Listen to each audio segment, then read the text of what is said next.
দিনে রোজা রাখবো।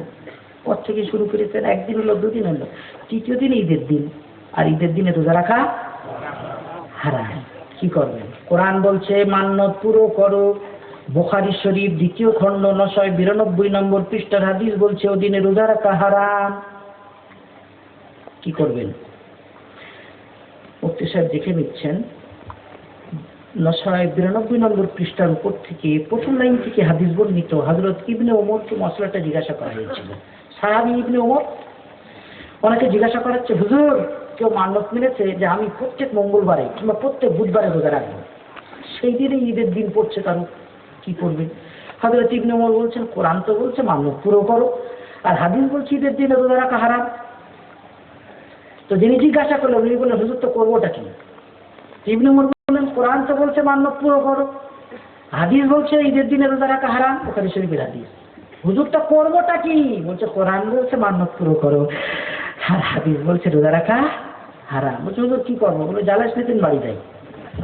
বুখারী শরীফ 992 নম্বর পৃষ্ঠা ইমাম বুখারী রাহমাতুল্লাহ আলাইহি হাদিসটা বর্ণনা করে চলে গেছেন। আপনি বাড়ি যাবেন না বসে থাকবেন? করবেনটা কি বলবেন না? ইয়ার কি পেয়েছেন? বুখারীর নামে জাগর তুলছেন, বড় বুখারী পড়নেওয়ালা হয়ে গেছে। বাংলা অনুদিত বুখারী শরীফ পেয়ে ধন্য হয়েছে। আবার বললে খুব রাগ হয়, বলে এরা বাংলার আলেমেরা 5000 হাদিস গোপন করে রেখেছে, সেগুলো জানতে দেবে না, তাই বলে বাংলা অনুবাদ করা কোরআন পড়ো না, বাংলা অনুবাদ করা বুখারী পড়ো না। ওই হাদিসগুলো যদি জানতে পারে না তো আলেমদের মেহরাত চলে যাবে, চাকরি চলে যাবে, সেই জন্য সাধারণ মানুষ জানতে দিচ্ছে না। ডাক্তার জাকির নায়েক সেইগুলো প্রচার প্রসার করছেন। বলেন নাউজুবিল্লাহ। বাংলা বুখারী শরীফ পড়বেন? আচ্ছা বলুন, এই বাংলা বুখারী শরীফ পড়া আর এই কিতাবগুলোর বাংলা অনুবাদ হলো কাউকে না মেনে দেখে দেখে আমল করবে, এই দৃষ্টিভঙ্গিটা ঠিক না? বলুন ঠিক মতন সাড়া পাচ্ছি না। তার মানে আপনারা চাইছেন হুজুর বিষয়টা আমরা তো জানতে চাচ্ছি, বাংলা বুখারী পড়বো না পড়লে কতটা লাভ কতটা ক্ষতি নাকি? আচ্ছা, আপনাদের এই এলাকায় ভালো ফার্মেসির দোকান আছে বড় সড়ো? ভাটার থানা কোথাও নেই বড় সড়ো ভালো ফার্মেসির দোকান এলাকাতে? হ্যাঁ, গাদা ঔষধ যেখানে উপরতলায় সাজানো আছে তো, প্রত্যেকটা কৌটোর গায়ে ওষুধের নাম, কি কি উপাদান দিয়ে তৈরি, কোন রোগে খেতে হবে, কত দাম, ট্যাক্স সহ না ট্যাক্স বাদ দিয়ে, সব লেখা আছে না? লেখা আছে তো, কিন্তু বাংলায় লেখা না ইংরেজিতে? কেন আপনার সব লন্ডনের মানুষ নাকি? ওগুলো ইংরেজিতে লেখা কেন? যদি ওগুলো বাংলায় লিখে দেওয়া হয় লাভ হবে না ক্ষতি হবে? খুব বেশি সাড়া হচ্ছে না, কারণ নতুন কথা। এর আগে তো আমরা খুব বেশি এগুলো নিয়ে ভাবিনি, লাভ হবেন বলে মনে হচ্ছে। ক্লাস 4 পাস করেছে, যে কোনোভাবে বাংলা টাংলা পড়তে পারে, দিল কলিজা কিছু খারাপ হয়ে গেছে, ফার্মেসির দোকানে দিয়ে দেখবে এটা কলিজা খারাপ হওয়ার ওষুধ, দাম এত, কিনে খাবে, কিনে খেয়ে হয় কবরস্থান নাই শ্মশান ঘাট, লাভ হবে না? এটা লন্ডন না, এটা পশ্চিম বাংলা। তবু ওই ঔষধের কৌটোগুলোই যা লেখা আছে বাংলায় অনুবাদ করার আন্দোলন আপনারা করছেন না, তার বেলায় ঠিক আছেন। ধরেন হয় শ্মশানে নাই কবরস্থানে, বাংলা অনুবাদ হয়ে গেলে হেতুড়ি ডাক্তারেরও প্রয়োজন হবে না, ভ্যালট তো অনেক আগে বন্ধ হয়ে যাবে, নীলরতন আর আরজি করার কোনো প্রয়োজন হবে না। বাংলা অনুবাদ হয়ে গেছে বুখারী শরীফের, ইমাম সাহেবের তো মোটেই প্রয়োজন হচ্ছে না। ও কি জানে 2500 টাকা মাত্র বেতন না ভাতা?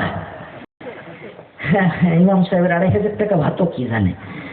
আর অমুক আর অমুক আর অমুক মাওলানা মুহাদ্দিস মুফতি সার্জন কি প্রয়োজন? ক্লাস 4 পাস করেছি, বাংলা বুখারী শরীফ পড়ছে আর হাদিস চকচক করছে, বুকের উপরে হাত তোলা, হাদিস দেখা যাচ্ছে, নামাজ পড়তে দাঁড়িয়েছে যেন জানা চলে গেছে, রফিয়া দাইন করছে, আত্মাহিয়াতুতে বসেছে তো বিড়ালের লেজ, কি কাঠ বিড়ালের লেজের মতো আঙুল নাচাচ্ছে, নামাজে দাঁড়িয়েছে ভদ্রভাবে দাঁড়িয়ে যাচ্ছে চিন্তাক, কেন?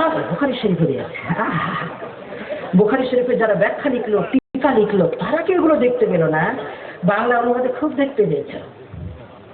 ও ভাই, যদি বাংলা অনুদিত বুখারী পড়েন কোন মুহাদ্দিসের সঙ্গে যোগাযোগ রাখবেন।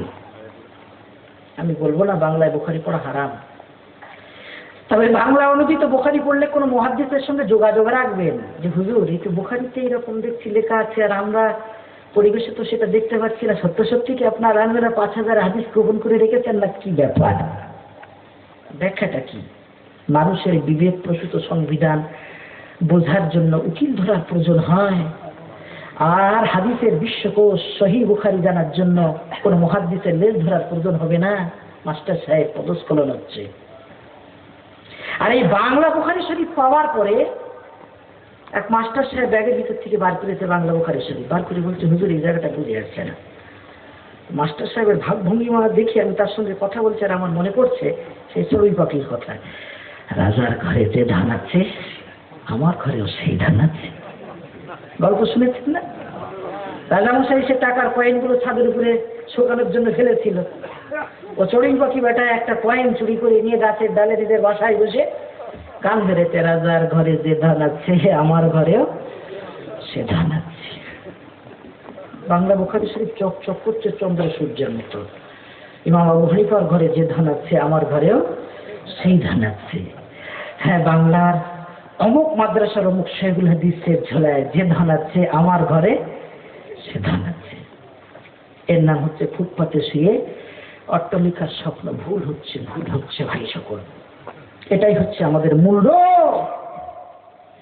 বুখারী বুঝবেন আপনি, আটলান্টিক মহাসাগর থেকে ঝিনুক বার করে মুক্ত এনে বিক্রি করবেন আপনি, ইমাম আবু হানিফার কাছে ভিক্ষার থলি নিয়ে যাবেন না আপনি। হ্যাঁ, তার কাছে গেছেন আল্লামা কাশমিরি, তার দরবারে ভিক্ষার থলি নিয়ে গেছেন শাহজুল্লাহ মুহাদ্দিস দেহলভী। একবার জোরে বলা যাবে না সুবহানাল্লাহ? শাহজুল্লাহ মুহাদ্দিস দেহলভী 1176 হিজরিতে ইন্তেকাল করেছিলেন। মক্কা মদিনা থেকে এই উপমহাদেশে হাদিস এনেছিলেন তিনি। আজকের উপমহাদেশে শাহজুল্লাহ মুহাদ্দিস দেহলভীকে বাদ দিয়ে কেউ হাদিস বয়ান করতে পারে না। সেই শাহজুল্লাহ মুহাদ্দিস দেহলভী সম্পর্কে আমার ইমাম মানব কেন কিতাবে লেখা আছে। শাহজুল্লাহ মুহাদ্দিস দেহলভী রহমাতুল্লাহ আলাইহি পড়তে এমন এক স্তরে পৌঁছে গেলেন যে শেষ পর্যন্ত ওনার মনে হলো যে আমার আর ইমাম মানার প্রয়োজন নেই। শাহজুল্লাহ মুহাদ্দিস দেহলভীর মনে হচ্ছে আমার আর ইমাম মানার প্রয়োজন নেই। মনে এইরকম কল্পনা জল্পনা হচ্ছিল। সেই সময় শাহজুল্লাহ মুহাদ্দিস দেহলভী আলাইহির রাহমা স্বপ্ন দেখছেন দয়ার নবী সাল্লাল্লাহু আলাইহি ওয়াসাল্লাম হাত ধরে বলছেন, বাবা ওলিউল্লাহ, 4 মাযহাবের মধ্য থেকে কোন ইমামের তাকলিদ অবশ্যই করো। বলুন সুবহানাল্লাহ। শাহজুল্লাহ মুহাদ্দিস দেহলভী বলছেন, আল্লাহর হাবিব গো, কোন ইমামের মাযহাব মেনে চলার নির্দেশ আমাকে দিচ্ছেন, কোন ইমামের তাকলিদ করব? আপনি একটু ইশারা করুন। বললেন যে কোনো ইমামের তাকলিদ চাই করো, 4 ইমামের মধ্য থেকে প্রত্যেকে হকের উপরে আছে, তার তাকলিদ করতে পারো। আল্লাহর হাবিব একটু ইশারা দেবেন। বলেন হ্যাঁ, নোমান বিন সাবিত আবু হানিফা, তার মাযহাবটা ইমাম বুখারী আর তার সাথীদের যুগে যে হাদিস সংকলিত হয়েছিল সেই সহিহ হাদিসের সব থেকে বেশি নিকটতম। বলুন সুবহানাল্লাহ। হযরত শাহজুল্লাহ তিনি ফুয়ুজুল হারামাইন নামক কিতাবে 48 নম্বর পৃষ্ঠায় লিখেছেন, আরবিতে নিজে কলমে লিখছেন, আররাফানি রাসূলুল্লাহ সাল্লাল্লাহু আলাইহি ওয়াসাল্লাম আন্না ফিল মাযহাবিল হানাফিয়্যি তরিকাতান আনিকা ওয়া হিয়া আওফাকুত তুরুক বিনিসবাতিল মা'রুফা আল্লাতী জুমিয়াত ওয়া নুক্তিহাত ফি জামানিল বুখারী ওয়া আসহাবি। সহিহ হাদিসের সবথেকে নিকটতম ইমাম আবু হানিফা রাহমাতুল্লাহ আলাইহির মাযহাব রাসূলুল্লাহ সাল্লাল্লাহু আলাইহি ওয়াসাল্লাম শাহজুল্লাহ মুহাদ্দিস দেহলভীকে সেই মাযহাব অনুসরণের কথা বলছেন। আজকের কোন আহলে হাদিসের ক্ষমতা নেই শাহজুল্লাহ মুহাদ্দিস দেহলভীর বিরুদ্ধে এক কলম লেখার বা একটা কথা বলার, কারণ তিনি সেই মহসিন মক্কা মদিনা থেকে হাদিস এনেছিলেন ভারতবর্ষে। তিনি কিন্তু হানাফি ছিলেন, হানাফিদের বাদ দিয়ে হাদিস বয়ান করতে পারে না আহলে হাদিস ভাইরা। আল্লামা আনোয়ার শাহ কাশ্মীরি ইতিপূর্বে যার কথা উল্লেখ করেছি, দারুল উলুমের কয়েক লক্ষ কিতাব সম্বলিত লাইব্রেরিতে বসে বলছেন, লাইব্রেরি পুড়ে গেলে আমি আনোয়ার শাহ কাশ্মীরি লিখে দিতে পারবো। তিনি বলছেন, মুঝে करके हनफियत पर शरे सदर हासिल है। হানাফি মজাব যে সঠিক, আমি আনোয়ার কাশ্মীরি সম্পর্কে আমার মন প্রীতিপ্রসন্ন, আমার মনে কোনো রকমের অভিযোগ নেই, আমি হানাফি। আল্লামা আনোয়ার কাশ্মীরি বলছেন, ব্যাখ্যা গ্রন্থ লিখেছেন বুখারী শরীফে। আর আল্লামা ইবনে হাজার সব হাদিসের হাফেজ, তার নাম যত কিতাবে লেখা থাকবে ইমাম ইবনে হাজার আশ-শাফি, উনি শাফি মযহাবপন্থী, সব হাদিসের হাফেজ, আবার তাকে ইমাম মানতে হচ্ছে কেন? ভালো করে বুঝবেন, বিরাট বড় ফার্মেসিওয়ালা ওষুধ বিক্রি করে, তার ভেলোরে যেতে হয় না? প্রয়োজন হলে তাকে ভেলোরে যেতে হয় না? আবার সার্জেন চেম্বারে বসে থাকেন, প্রেসক্রিপশন বানানোর প্যাড সামনে রাখা আছে, কলম নিয়ে প্যাড নিয়ে বসে আছেন, তার ঘরে কোনো ঔষধের কৌটো রাখা নেই, ইনি নাকি সার্জেন। হ্যাঁ, ইমাম আবু হানিফা যদি মুহাদ্দিস হবেন, তার তো কোনো হাদিসের কিতাব থাকবে? অভিযোগ, সার্জেনের কাছ থেকে রাগ করে বেরিয়ে এসে থেকে রাস্তার মোড়ে বিরাট বড় ফার্মেসিতে বসে বসে টাকা গুনছে, আর চাকরেরা সব ওষুধ দিচ্ছে, প্রেসক্রিপশন বলে এইটাই সব থেকে বড় ডাক্তার হবে। এত ওষুধ যখন দিয়েছে, হ্যাঁ, মনে রাখবেন এই ফার্মেসিওয়ালা প্রয়োজন পড়লে কি আবার ভেলোরে ভর্তি হতে হয়? ইমাম ইবনে হাজার সব হাদিস যার কাছে আছে, কোন হাদিস থেকে কি মশলা বার হলো সেটা জানার বোঝার ক্ষেত্রে ইমাম শাফিঈ রাহমাতুল্লাহ আলাইহির দ্বারস্থ হয়েছেন। বলেন সুবহানাল্লাহ। আমাকে একজন বলছেন, হুজুর আমি খুব আশ্চর্যিত হই, আপনারা আরবি জানেন, বুখারী শরীফ পড়াচ্ছেন, কোরআন হাদিসের তর্জমা করতে পারেন, তবুও তাকলিদ করছেন, অন্ধ অনুসরণ করছেন ইমাম আবু হানিফার। আমি বললাম, হ্যাঁ, এটাই তো আশ্চর্যের ব্যাপার যে আমরা তো কলা গাছের ভেলা চড়ছি, টাইটানিক জাহাজও ডুবে গেছে আটলান্টিক মহাসাগরে, ইমাম ইবনে হাজারও হারিয়ে গেছেন। তালিকা দেওয়া আছে যাদের সনদে বুখারী শরীফে হাদিস বয়ান করা আছে। ইমাম বুখারীর দাদা হুজুর ইমাম আব্দুল্লাহ ইবনুল মুবারক, যিনি ইমাম আবু হানিফার ছাত্র, তিনি ছিলেন ইমাম আবু হানিফার মুকাল্লিদ। বলুন সুবহানাল্লাহ। ইমাম বুখারীর দাদা হুজুর, তিনি ইমাম আবু হানিফার ছাত্র, ইমাম হানাফি মাযহাব মেনে চলতেন। ইমাম ইয়াহইয়া ইবনে মাঈন, ইমাম তাহাবী, বড় বড় ব্যারিস্টার, তারা নির্দিষ্ট ইমাম নামে গতি পাননি। আর আপনি বলছেন যে আমি ইমাম আবু হানিফাকে না মেনে ডাইরেক্ট চলতে থাকবো। যদি হিম্মত হয় তো বলুন, 3টে রোজা রাখবেন, মান্নত মেনেছেন, 3য় দিন ঈদের দিন এসে গেছে, হবে এটা কি?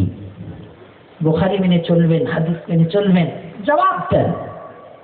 আপনাদের ইলমের বহার জানা গেছে, বুখারীতে আছে হাত ঝাড়া দিয়ে নামাজ পড়ার হাদিস, আবার সহিহ হাদিসে আছে হাত ঝাড়া না দিয়ে নামাজ পড়ার হাদিস। বুখারীতে আছে সূরা ফাতিহা ছাড়া নামাজ হয় না, আবার সহিহ হাদিসে আছে যে ব্যক্তি ইমামের পিছনে ইক্তেদা করলো, ইমামের কিরাত করা মানে সেই মুক্তাদির কিরাত করা। বলুন সুবহানাল্লাহ। আপনারা এই গুটি করে হাদিস মিলিয়ে একটা সঠিক সিদ্ধান্তে আসতে পারেননি। আমি চাঁদপুরি দায়িত্ব নিয়ে বলছি, মনে করছিলাম মশলাগুলোর আলোচনা করব, কিন্তু সময় সাপেক্ষ ব্যাপার। এটা চিল্লাচিল্লি করছি, ইমামের পিছনে সূরা ফাতিহা না পড়লে নামাজ হবে না। ফতোয়া আবু হানিফার কাছে কেন শুনবেন?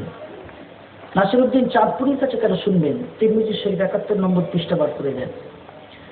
সূরা ফাতিহা ছাড়া নামাজ হবে না, এই হাদিসটার ব্যাখ্যা কি সেটা ইমাম বুখারী রাহমাতুল্লাহ আলাইহির ছাত্র ইমাম তিরমিজি শরীফ 71 নম্বর পৃষ্ঠায় বর্ণনা করেছেন।